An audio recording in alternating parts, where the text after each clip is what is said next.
a los 2 años y medio, donde fueron ellos capturados, ¿no? Un auto de la CNI, de la DINA, en esos tiempos, en 1976, me deja botado como una cuadra. Entonces, desde esa noche, mi abuela, mi tío me encuentran con una vecina en la calle, en toque de queda, y al otro día parte mi abuelo a buscar qué es lo que pasaba con mis padres. Él desaparece. Hay un tema de existencialismo, de tomar responsabilidad de su vida y no dejar ganar, que la violencia no te gane. Fue muy doloroso sentir que no pertenece a un país, que soy excluido. Pero después me di cuenta, luchando, estudiando, salir adelante. Uno puede ser independiente donde esté. Desde ese día me tomé la decisión, yo voy a ser bailarín, porque también necesitaba donde canalizar esa energía que tenía. Muchos hijos de exiliados pasamos por lo mismo, diferentes dolores, pero son los mismos traumas. Yo escribo en el libro, tenía unas ganas de venganza como niño, como 14 años. Había crecido en la violencia, yo quería dar la violencia, pero las abuelas nos guiaron, nos dieron mucho amor. Bienvenidos a La Hora del Museo, el podcast del Museo Histórico Nacional. Identidad, cultura, patrimonio y más. Soy Rocío Muñoz y te invito a un encuentro diario con la historia y sus protagonistas.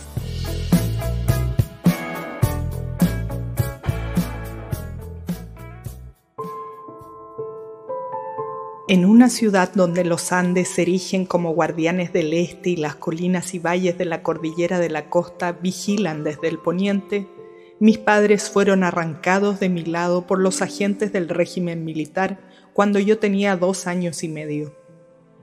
Me han dicho que reaccioné con síntomas físicos y dejé de hablar luego de que fueron arrestados y desaparecieron. Cuando eventualmente me volvió la voz, cada momento de mi vida estuvo marcado por su ausencia. Así empieza el libro El día en que mis padres desaparecieron, escrito por Luis Recabarren en conjunto con su esposa, la periodista y escritora Sara Recabarren. Luis era muy pequeño cuando sus padres y su tío fueron secuestrados por la DINA. Era el 29 de abril de 1976 y ellos bajaban de un bus en el centro de Santiago. A la mañana siguiente, cuando su abuelo Manuel Recabarren Rojas, que trabajaba en una imprenta, salió a buscarlos, fue detenido y nunca más regresó a su casa. En más de 200 páginas, este libro revive la dictadura desde la perspectiva de un niño que no sabe lidiar con un dolor para el que nadie está preparado. Luis Recabarren actualmente es profesor de secundaria en matemáticas y ciencias naturales en Suecia. En su juventud asistió a la Escuela Real Sueca de Ballet y trabajó como bailarín durante algunos años antes de comenzar sus estudios en biotecnología en el Instituto Tecnológico Real. Hoy tenemos el gusto de contar con Luis Emilio Recabarren en nuestro programa La Hora del Museo. Bienvenido, Luis. Gracias por aceptar esta invitación del Museo Histórico Nacional. Muchas gracias por la invitación. Feliz de estar presente aquí con ustedes. Luis Emilio, yo tengo tu libro aquí en mis manos, El día en que mis padres desaparecieron, que tiene de portada una foto tuya con tu mamá, imagino, muy chiquito, sí. Y una foto de tus padres. Es un libro, conversábamos un poquito antes de empezar la entrevista, que yo decía, para mí ha sido leerlo con cierta pausa, porque es bastante abrumador. ¿Cómo tomas la decisión de volcar toda tu historia personal en un libro? Porque es un proceso que es duro. Entonces, cuando uno va y lo pone sobre el papel, me imagino que lleva también como es una terapia, pero a la vez lleva todo un proceso. Hay cosas que uno no quiere volver a recordar. ¿Por qué decides escribir un libro de tu historia? Bueno, es un proyecto que lo he pensado mucho tiempo, de documentar la vivencia, el dolor, al salir del país, vivir en el exilio, el ser de acá, el ser de allá, el de no pertenecer a nada, así no identificarse. Entonces son preguntas que yo veo ya como adulto, que muchos niños también tienen, y muchos hijos de exiliados pasamos por lo mismo, diferentes dolores, pero son los mismos traumas. Entonces para mí fue importante documentar esto y con la ayuda de mi esposa pudimos escribir juntos, ¿sí? Porque solo no creo que lo podría haber hecho. Un proceso muy doloroso y costó muchas lágrimas también, así, pero algo que se necesita tener documentado.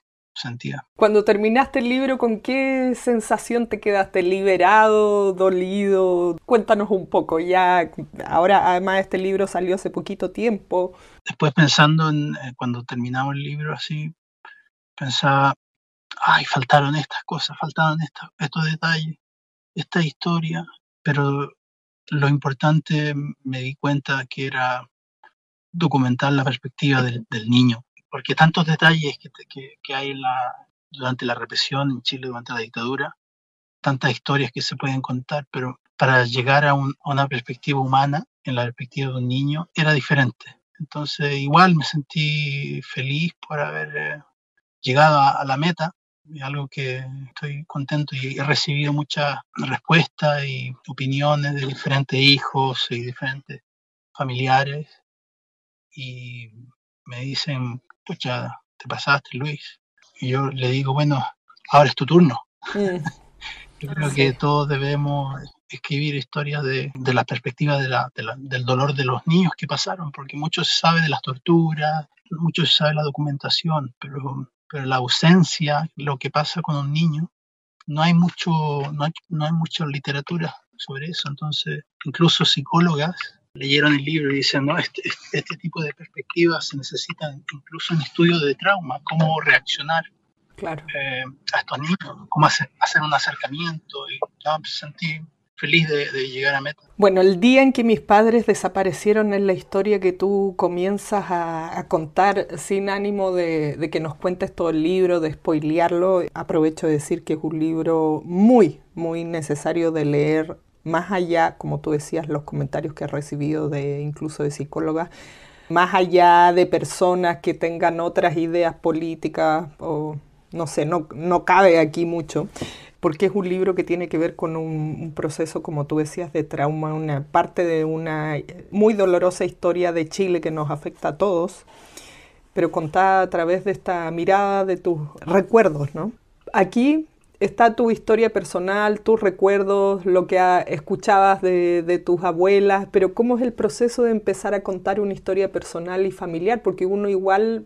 A veces los recuerdos nos hacen una mala jugada o de alguna manera no necesariamente son realmente así. Entonces me imagino que igual tuviste que buscar datos, coincidir hechos, procesos. Tú decías, escribes este libro además con tu esposa, Sara, ella es de Irán, que ha sido editora además, ya tenía la experiencia del tema más periodístico, por así decirlo. Entonces cuéntanos cómo fue el proceso como de investigar, darle forma a esta historia personal que además va entrecruzada por la historia de todo un país. Como tú mencionas, por ahí dice un Chile, cuentas por ejemplo cuando vas a un colegio que quedaba en un mejor barrio, era una realidad súper diferente, lo que pasaba con la economía. Hay muchas personas que dicen en los 80 todo Chile era pobre. Entonces, ¿cómo fue este proceso, más allá del proceso interno personal? Yo creo que cuando uno empieza a pasar por traumas, se acuerda de los olfatos, luces, todo ese tipo de detalle, porque son eventos muy dolorosos, entonces se quedan en la memoria. Cómo pensaba yo como niño, estaba obligado a crecer muy rápido y ser consciente. Yo creo que toda una generación nos pasó eso, así estar consciente de las cosas de alrededor, de la violencia alrededor. Y como tú lo dices, son experiencias, son humanas, independientes de partidos políticos, que esto no es la diferencia política, esto es diferencia ética, moral, que se le puede hacer a un compatriota, a un hermano. Entonces, como crecí afuera, el consensus que existe en el tema de los derechos humanos es totalmente digno. Hay una dignidad tremenda, así atropellos a derechos humanos o a violencia en general, a violencia de género, todo tipo de violencia. Esos criterios están súper incrustados en la sociedad, una sociedad desarrollada. Entonces me he dado cuenta que Chile toman el tema como es un tema político. No es un tema político, es un tema humano de las atrocidades que se hicieron. Y gracias a la agrupación de detenidos desaparecidos, nuestras viejas, ellas rompieron el ciclo, en verdad, de pasar la violencia. Totalmente. Porque yo tenía ganas. Yo escribo en el libro, tenía unas ganas de venganza como niño, como 14 años. Había crecido en la violencia, yo quería dar la violencia, pero las abuelas nos guiaron, nos dieron mucho amor y eso sana. Totalmente. Vamos a tu historia, aprovechando que estabas hablando de las abuelas. Cuéntanos qué es lo que sucede porque tus padres desaparecen, qué edad tenías tú cuando no vuelves a ver nunca más a tus padres y qué luego al cuidado de tus abuelas. A los 2 años y medio, donde fueron ellos capturados, ¿no? Y desde esa época yo llego a la casa de mi abuela porque un auto de la CNI, de la DINA, en esos tiempos, en 1976, me deja botado como una cuadra. Entonces, desde esa noche mi abuela, mi tío me encuentran con una vecina en la calle en toque de queda y al otro día parte mi abuelo a buscar qué es lo que pasaba con mis padres, él desaparece. Desde esa época, desde esa fecha, estuve en la casa de mi abuela materna, Ernestina Alvarado, a donde crecí y después salíamos siempre, trataba de visitar a mi abuela Ana González los fines de semana, las vacaciones, lo echaba mucho de menos, así, y relato eso en el libro, el sentimiento que tenía. Aparte de perder así mis padres, yo vivía con mi abuela, vivíamos juntos ahí en Cantara de Chile, entonces era como un doble trauma, y eso lo relato, esos detalles en el libro, bien, como no sublime, es un tema delicado, pero igual lo traté de documentar. Bueno, y tu abuela además también con la desaparición de su hijo, su nuera, su esposo, claro, sacó fortaleza tenía que cuidarte a ti, criarte a ti un niño chiquito. Claro, y esa manera de sacar fortaleza yo creo que está en todo lo humano de una u otra. Así uno elige, hay un tema de existencialismo, de tomar responsabilidad de su vida y no dejar ganar, que la violencia no te gane. Y eso fue con mucho amor. Ella así era súper buena para la tanda, era súper buena así, feliz, hablaba mucho de las memorias de mis padres, de mi papá, de mi abuelo, mi tío. Entonces los manteníamos vivos en una forma y me encantaba tener esos relatos. Asumían ese reto muy diferente. Habían otras familias que no querían hablar del tema. Entonces los niños más se encerraban y crea incluso más dolor. Esa comunicación, esa necesidad de sanación de hablar el tema y eso yo creo que me ayudó mucho. Mi abuela Ernestina también me hablaba mucho de mi madre, las cosas así que hacían. Bueno, aparte era una época, eso era en tu entorno, digamos, puertas adentro, pero era una época en la que uno no podía contar nada de lo que pasaba afuera, ni de lo que pensaba, ni de lo que sentía. ¿Cómo fue ese manejo de toda esta tremenda trauma, historia familiar, pero a la par hay que seguir existiendo en un Chile que seguía en dictadura?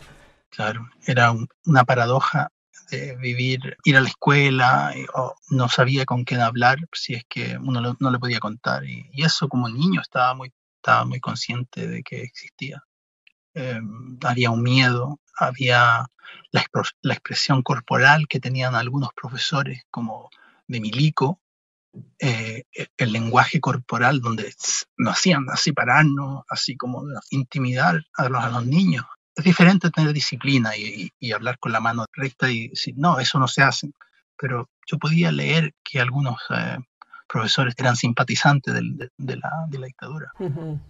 Uno tenía que tratar de navegar ese ámbito para no chocar así con los adultos. E incluso también con los niños, cuando cambio de escuela y empiezo en una escuela más del barrio alto, me doy cuenta también ahí la diferencia y relato eso también en el libro, esos detalles. Fue mágico al mismo tiempo, donde podía ver que existía un mundo diferente en el mismo Santiago, así era, donde habían el mundo del niño, donde habían bicicletas, era otro mundo, sí, un mundo feliz. Vamos, yo decía hace un momento, ¿qué pasaba con tus abuelas? ¿Había posibilidad de buscar a tus padres, a tu abuelo, a tu tío? ¿No se podía hacer nada? ¿Cómo es ese proceso de tratar de encontrarlo? Ella muchas veces, al comienzo de la desaparición, iban a cuarteles, a Tres Álamos, a estar afuera, a preguntar, iban a comisarías, iban a diferentes partes, a diferentes recintos de tortura, donde también tenía que ir a la morgue a veces, cosas muy, muy fuertes que ellas me las contaron después, ya como adulto, donde pude trabajar así el dolor que ellos habían pasado, pero fue una constante búsqueda de los cuerpos y de los detenidos desaparecidos de la familia. Ese proceso donde nos acercamos a la vicaría, donde se creó la agrupación de detenidos desaparecidos, fue como llegar a casa, era llegar a casa y a encontrar personas en la misma situación y con los niños y muchos niños que jugábamos y teníamos una conexión, ya que no, esa conexión yo creo que queda para la vida, así personas que han pasado por el trauma entienden ese dolor. Fue importante tener esa agrupación, fue un rol muy importante, no solamente de búsqueda también, pero también de conexión, de compañerismo, de familiar. Se sentía como muy familiar, sí. Ahora, bueno, tú vives en Suecia. ¿A qué edad partes a vivir a Suecia? ¿Qué sucede? A lo mejor era peligroso que siguieras viviendo acá.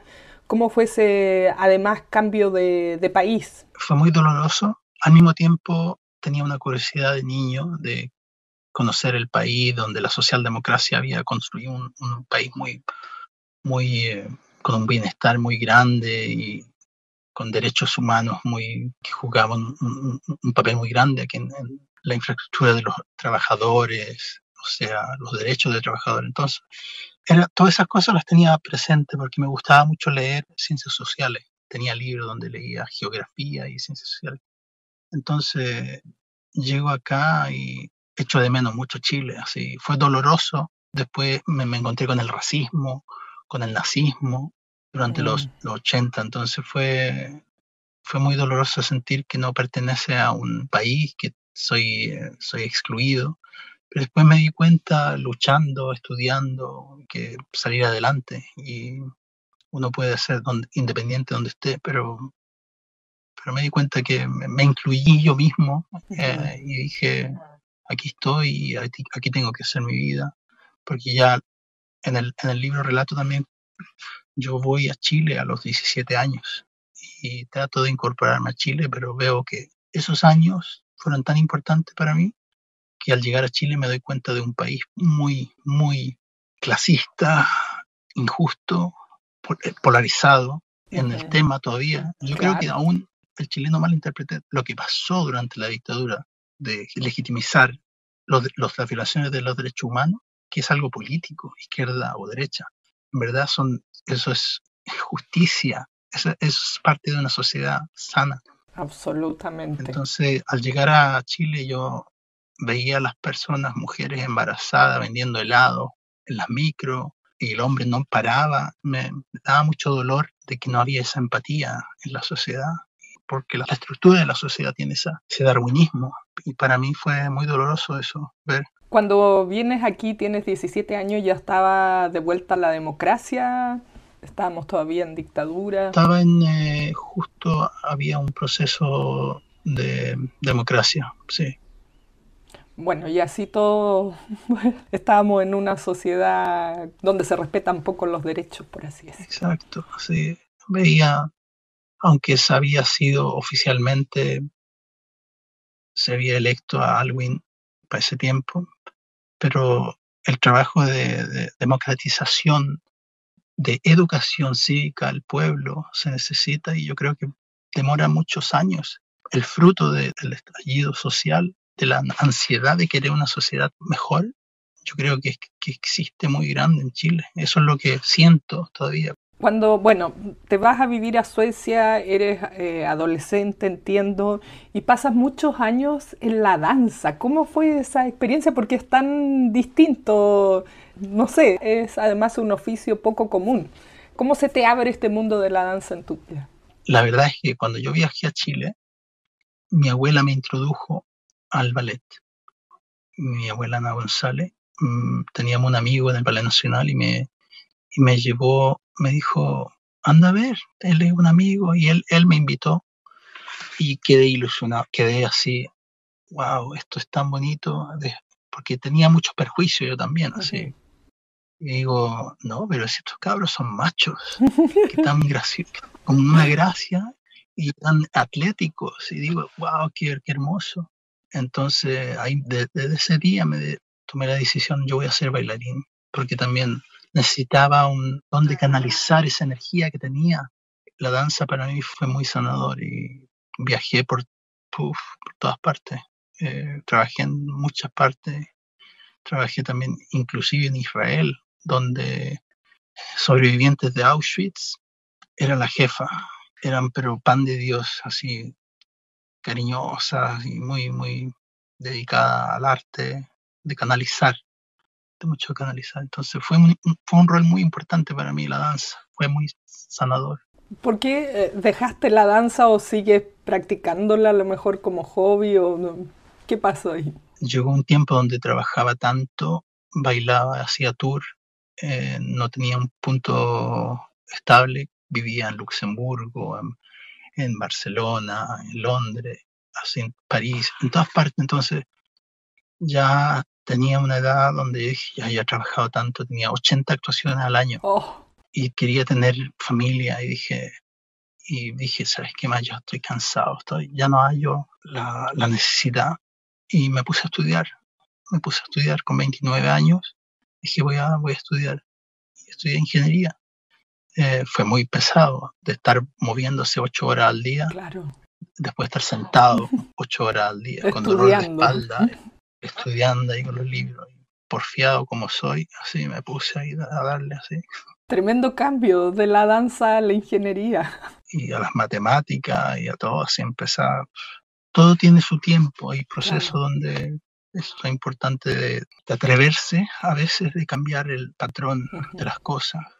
Totalmente. Fue bueno para mí, porque me pongo también muy, muy cómodo. Si estoy en el trabajo ya era muy, cuando bailaba, sabía, miraba el baile y ya me lo sabía de memoria, el coreógrafo. Yo digo, yo me lo sé. Había entrenado tanto, es como los músicos te escuchan algo y ya me lo sé. Entonces después no había no era estimulante. No era estimulante, sí, pues cuando uno ya se sabe todo, como que no hay espacio para seguir creciendo, aprendiendo. Había cosas, parte de crecer así, pero sentía ya que no era tan así, wow, tan lejos, así, tenía necesidad de estudiar, porque me gustaba estudiar, sí, me gusta estudiar todavía, de aprender nuevas cosas. Cuando uno es bailarín te dicen, no, tú lo único que sabes es bailar, no sabes usar la cabeza. Eso me lo decían siempre. Y yo con las ganas de hacer revancha, así, no, vaya a ver. Bueno, y de la ingeniería pasas a enseñar también. ¿Cómo es ese otro paso? Sí, a profesor es algo, me encanta tener contacto con los estudiantes, hago clase en suburbios, en parte marginada, y he hecho en clases también en escuelas así de alta clase. Aquí también hay un clasismo, pero no es tan fuerte, tan mezclada, pero me da mucho más felicidad de entregar ayuda para los niños que verdaderamente lo necesitan, que han pasado por traumas también. Hay mucha violencia en este momento en Suecia, el narcotráfico. Entonces hay muchos niños que están siendo involucrados, los tratan de sacar de la escuela, estos niños de 14 años. Entonces la escuela es la que los salva a estos niños. Y he tenido la experiencia de eso y ahora están en el liceo y me mandan corazones, yo les mando corazones. Así eso se necesita para crecer, mucho amor. Ahora, ¿qué pasa en esa relación y qué pasa con tu libro, en el mundo que ahora te mueves con tus estudiantes? No sé, dado a conocer tu libro, compartes tu historia, no sé qué tienes pensado más adelante, tal vez pienso dar charlas. En sueco. Excelente. El libro se presentó ahora en la feria la feria del libro más grande de aquí del norte de Europa. Entonces estamos trabajando para que se va a traducir al sueco, porque hay muchos chilenos aquí también, muchos inmigrantes donde quieren saber, falta ese tipo de transición, de donde existe una alienación en la sociedad, ¿no? Y le hablé a los niños también. Yo dije, esto se lo dedico a ustedes también, es parte del proceso. Estaban felices, me dice, wow, no, ¿en serio? Sí, ustedes me inspiran también, así. No me la creía. Hablando de la comunidad chilena, yo tengo entendido que hay muchos chilenos, bueno, como salieron a Suecia por el exilio, ¿qué hay de eso? ¿Eres parte de esa comunidad o como para que nos hagamos una idea de esos chilenos viviendo allá? Hay muchas salsotecas y hay comunidades, grupos folclóricos, hay grupos culturales así donde la gente se junta a tocar guitarra, incluso yo voy a tocar a veces, a comer empanada, pastel de choclo, se celebra el 18, se alquila un parque donde se fueron como 5 bandas de música donde tocaban de cumbia, salsa hasta folclore, así andino. El grupo de inmigrantes chilenos es uno de los mejor integrados ahora comparado al otro grupo de inmigrantes. Somos los chilenos y los iraníes que están más integrados aquí en Suecia, se puede decir. Bueno, y tu esposa es de Irán, tengo entendido, ¿no? Exacto. Bueno, hay una combinación cultural interesante. Luis, volviendo a tu historia, ¿pudieron aquí conocer qué sucedió finalmente con tus padres o qué llevó a que los secuestraran? ¿Justicia, en el fondo? ¿Algo? Captaron algunos integrantes del comando en conjunto y les dieron una sentencia. No se ha sabido qué es lo que pasó, en verdad. Yo creo que durante muchos años hubo campañas de mala información hacia la agrupación, hacia los líderes de la agrupación, donde contaban también que habían tirado a los cuerpos al agua, entonces no hay restos. Hay un pacto de silencio donde los militares, y este pacto de silencio ha tenido unas consecuencias traumáticas para muchas familias. Entonces ya es hora que den el paradero de los detenidos desaparecidos. Ojalá es que de ahora en adelante, yo creo que si es que es verdad lo que el proyecto de búsqueda que impuso Boric, han sido tantos años que uno a veces soy escéptico. Ojalá es que pase algo, ojalá es que se llegue a saber, pero ello va a depender de mucho de ellos, de que ellos den alguna noticia, alguna información. Bueno, lamentablemente muchas de las personas involucradas ya han ido muriendo, están en edades avanzadas, entonces como ahora o nunca. Se van a llevar a la tumba lo que puedan decir y aportar. Claro. Así que ojalá que las cosas se vayan transparentando de alguna manera. ¿Y la razón por la que tus padres fueron secuestrados? ¿Eran simpatizantes de algún partido? Hay muchas personas que les ocurrió por error. Claro, eran simpatizantes del partido, mi mamá cantaba, o sea, tenía 21 años. Jovencísimo. Mi papá era gráfico, o sea, eran jóvenes, así, diseñador gráfico de imprenta. O sea, no estaban involucrados, lo que yo sé, en movimientos violentos. Eran líderes, tenían mucho carisma, tenían el apellido, pero lo que yo sepa, no existía en esos tiempos, no que yo sepa, sí, aparte del MIR, pero el Partido Comunista, para el 76, todavía no estaban organizándose. Sí. Fue un exterminio de políticos, quizás para líderes, para asegurarse que no fueran más líderes, o sea... Bueno, es esta historia tremendamente dolorosa que tú nos cuentas aquí en este libro que yo decía que es casi una lectura obligada, se lee rapidísimo, además es muy emotivo, aparte como yo decía, a ratos hay como que tomar distancia para poder asimilar esta historia que tú nos compartes aquí. Nos queda poquito tiempo, Luis. Bueno, nos decías que va a ser traducido al sueco, así que próximamente van a poder leerlos allá en el país en el que vives. ¿Te quedas con ganas tal vez de escribir otro libro o de seguir difundiendo este tema? Justamente por ahí nos decías como para animar a más personas que tienen historias similares a hablar, a contarlo. ¿Cuál es tu expectativa de esto? Un diplomático me preguntó el otro día, hay tantas preguntas que tengo, quiero saber más. Me decía, este carácter, ¿qué es lo que pasó? Sí, le conté así, pero tienes material para más. Sí, pero es otra cosa, sí. Yo creo que la perspectiva del niño fue importante documentarla. Y hay historias paralelas que pasaron en la familia. Fue muy agredida la familia por parte de mi mamá también. Entonces, son historias que yo creo que deberían contarse también, que eran también líderes. No, eso no es para mí. Sí, yo creo que es para otros parientes. Ojalá que tomen la fuerza para hacer eso. Luis, ¿y cómo manejaste el tema de la venganza que tú decías? Porque cuando eras joven tenías todavía esas ganas como de vengarte, de ir por la violencia, de regresar acá. Obviamente, cualquiera sentiría lo mismo, pero ¿cómo lo fuiste transformando en algo positivo? En el arte, en la danza, me di cuenta que la violencia solamente te absorbe y te pone te cae en la oscuridad, entonces no te deja vivir. El odio no te deja vivir.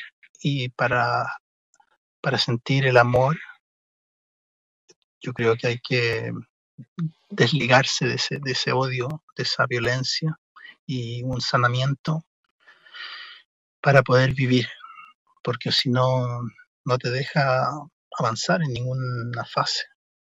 Eso es súper importante, yo creo. Totalmente, ¿eh? Hay que seguir viviendo, así que no se puede continuar con esa emoción dentro.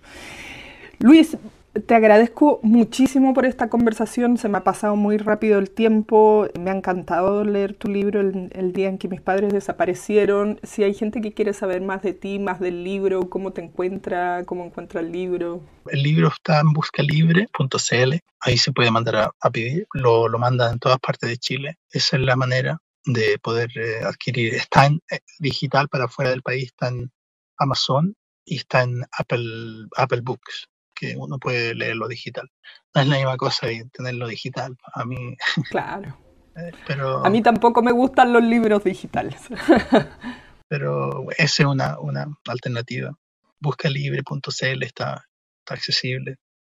¿Se está acabando? Sí. Buenísimo. Sí. Es que está muy bueno. Bueno, vendrá una segunda edición, imagino y espero. Sí, yo creo. Luis, muchísimas gracias por haber compartido un pedacito de tu vida aquí con nosotros en este programa y bueno, además momentos que son dolorosos, pero que a la vez nos ayudan a construir de una manera mucho más humana nuestra historia nacional. Gracias a ti por haber estado ahí compartiendo. Muchas gracias, Luis.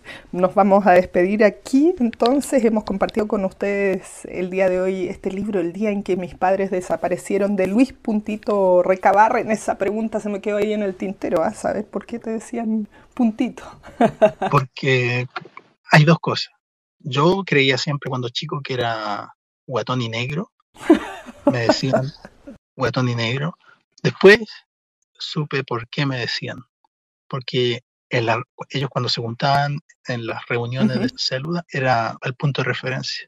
Entonces me pusieron el punto. Ahí. Era para las reuniones clandestinas que habían. Bueno, tremendo significado. Luis, muchas gracias por haber conversado con nosotros. Muchas gracias a ti. Esto fue La Hora del Museo, un encuentro cotidiano con nuestra historia, el podcast del Museo Histórico Nacional.